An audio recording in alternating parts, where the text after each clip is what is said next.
Hello दोस्तों, आज हम बात करने वाले हैं एक ऐसे वस्त्र की जो बिहार और पूर्वांचल का शान है और बिहार और पूर्वांचल में काफ़ी ज़्यादा फेमस भी है। और तो और आजकल यह काफ़ी ज़्यादा ट्रेंड में भी है। जनरली आपने इसे बुजुर्गों के कंधों पर देखा होगा, लेकिन समय के साथ साथ ये युवाओं में भी काफ़ी लोकप्रिय है। जी हाँ, आज हम बात करने वाले हैं गमछा की और इसके विभिन्न उपयोग और इसका प्रयोग।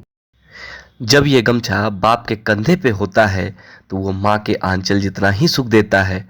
हमारे यहाँ गमछा को भरोसे का, आत्मसम्मान का प्रतीक माना जाता है। अगर किसी व्यक्ति के कंधे पे गमछा हो तो कभी कभी हम बिहार और पूर्वांचल वाले उस पे आंख मूंद कर भरोसा तक कर लेते हैं।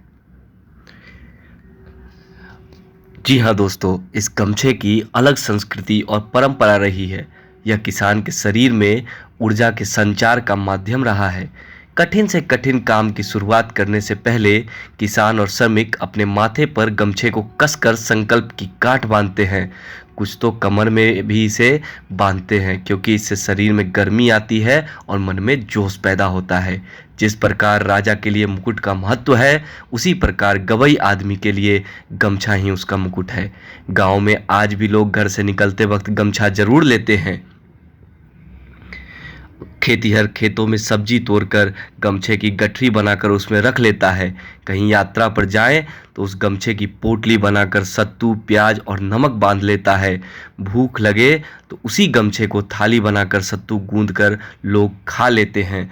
इसे भारत के हर राज्य और कई एशियाई देशों में लोग अलग अलग ढंग से उपयोग में लेते हैं, लेकिन पूर्वांचल और बिहार में यह लोक जीवन का अभिन्न अंग है। और तो और मास्क के विकल्प के रूप में गमछा का प्रयोग हमारे प्रधानमंत्री मोदी जी तक कर रहे हैं।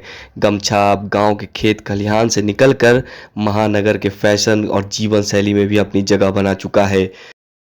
सोशल मीडिया पर बढ़ती प्रसिद्धि के कारण यह युवाओं में भी स्वैग का प्रतीक बन चुका है।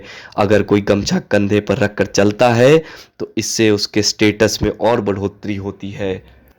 कोरोना महामारी के बाद तो यहाँ इसकी उपयोगिता और बढ़ गई है। एक तरफ तेज गर्मी तो दूसरी तरफ मौत का तांडव करता ये वायरस। ऐसे नाजुक वक्त में पूरब का गमछा ही है जो धूप, लू और प्रदूषण के साथ साथ वायरस से भी बचा रहा है।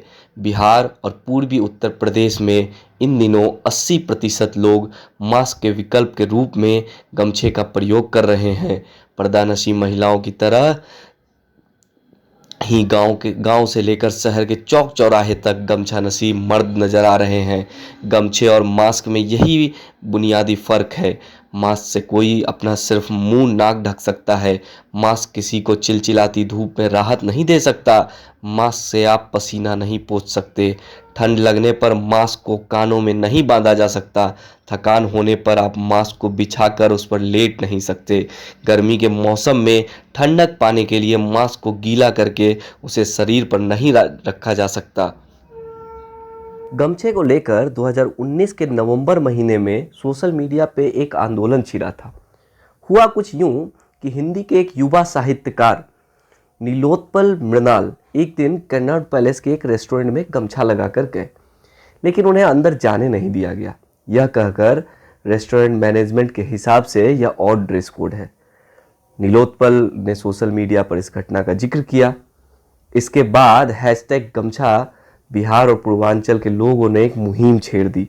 इसका नतीजा यह हुआ कि उस रेस्टोरेंट के मैनेजमेंट को माफ़ी मांगनी पड़ी और साथ ही इंडियन फूड फेस्टिवल में उसके मैनेजर से लेकर बैरों तक को गमछा पहनकर भोजन परोसना पड़ा। गमछा सिर्फ 1.5 मीटर कपड़े का टुकड़ा नहीं है, यह हजारों साल से शान और आत्मसम्मान का प्रतीक रहा है। आज भी कोई व्यक्ति अगर सर से गमछा उठा के किसी के पैरों तले रख दे तो समझो कि उसने पूरी जिंदगी जो इज्जत कमाई थी उसने उसके पैरों में न्योछावर कर दी है। और सामने वाला भी उस गमछे को इस इज्जत के साथ उठाता है जैसे उसे उसी तरीके से पूरा इज्जत दे। राजनीति में भी गमछे का अलग महत्व है। आपने बड़े से बड़े नेताओं के कंधों पे उनका गमछा देखा होगा और वो गमछा उनके गौरव का प्रतीक है।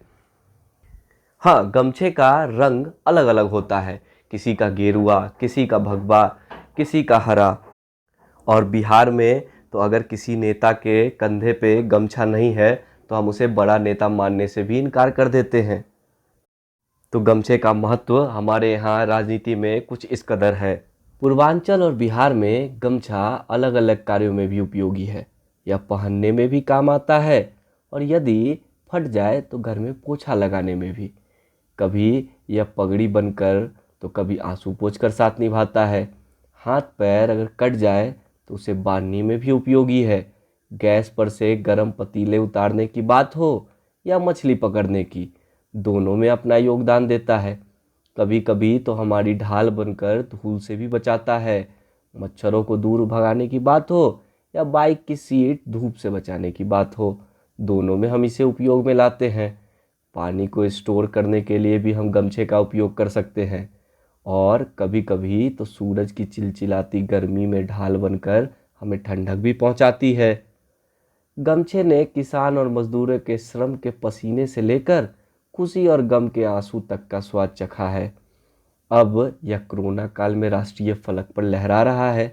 अगर सही ढंग से इसकी ब्रांडिंग हुई तो भारत का गमछा ग्लोबल फैशन स्टेटमेंट बन सकता है। हिंदू कर्मकांड पद्धति में गमछा एक अहम अंग वस्त्र माना गया है। आचार्य पंडित विद्यासागर ओझा इसके बारे में कहते हैं, गमछा हिंदू धर्म के कर्मकांड पद्धति में शुभ कार्यों में बाएं कंधे पे होता है और श्राद्ध क्रम में दाहिने कंधे पे, क्योंकि हम दाहिने हाथ से गमछे को बाएं कंधे में सहज स्थिति में रख सकते हैं, लेकिन दाहिने हाथ से दाहिने कंधे पे गमछा रखना जरा असहज है। इस गमछे पर क्या खूब कहा है दिनेश लाल यादव जी ने। का कदर ले तू गमछा वाला नमूना राष्ट्रपिता महात्मा गांधी, डॉक्टर राजेंद्र प्रसाद, लौह पुरुष सरदार वल्लभ भाई पटेल, लाल बहादुर शास्त्री, इस सब लोग गमछा वालन के गांव में पैदा भइल रहे। तोरा जैसन बनरन के शहर में ना। और शायद तोरा के ही पता नहीं के कि गमछा अगर गरीब मजदूर के पसीना पोछे के काम आवेला तो तोरा जैसन कुकुरन के टेटुआ दबावे के भी काम आवेला। दोस्तों, अगर ये वीडियो आपको अच्छा लगा तो इसे लाइक करें, चैनल को सब्सक्राइब करें और कमेंट बॉक्स में जाकर कमेंट जरूर करें ताकि ऐसे और रोचक वीडियो हम आप तक पहुंचाते रहें। और यह वीडियो अपने बिहारी भाई तक शेयर जरूर करें। धन्यवाद।